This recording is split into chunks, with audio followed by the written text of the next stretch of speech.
តើយើងគួរពាក់វ៉ែនតានៃបរិយាកាសការងារហើយមើលកន្លែងដែលធ្វើការរកមើលថាតើការគ្រប់គ្រងសុវត្ថិភាពត្រូវបានធ្វើបានល្អហើយអ្វីដែលមិនបានធ្វើបានល្អបរិយាកាសល្អគឺជាមូលដ្ឋានសម្រាប់ការងារកសិកម្មប្រកបដោយភាពងាយស្រួលនិងសុវត្ថិភាពទទឹងនៃច្រកផ្លូវនៅក្នុងកន្លែងនេះគឺប្រសិនបើអ្នករក្សាវាឲ្យស្អាតដើម្បីឲ្យមនុស្សនិងយានជំនិះអាចផ្លាស់ទីបានយ៉ាងងាយស្រួលអ្នកអាចការពារគ្រោះថ្នាក់ធ្លាក់រៀបចំឧបករណ៍កសិកម្មរបស់អ្នកជាមុនដើម្បីឲ្យអ្នកអាចស្វែងរកនិងប្រើប្រាស់វាបានយ៉ាងឆាប់រហ័សនិងងាយស្រួលដូចគ្នាដែរកន្លែងធ្វើការរបស់អ្នកគួរតែរក្សាអនាម័យនិងរៀបចំសម្រាប់ការងារងាយស្រួលជាពិសេសថ្នាំសម្លាប់សត្វល្អិតមិនគួរទុកចោលផ្ដេសផ្ដាសឲ្យសោះ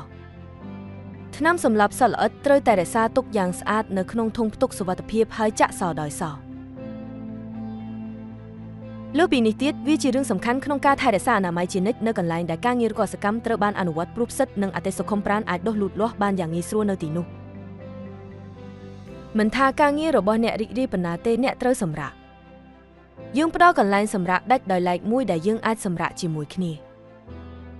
សម្រាប់ការងារដែលមានផាសុកភាពនិងងាយស្រួលសូមយកចិត្តទុកដាក់ឥឡូវនេះនិងពិនិត្យមើលបរិយាកាសការងាររបស់យើង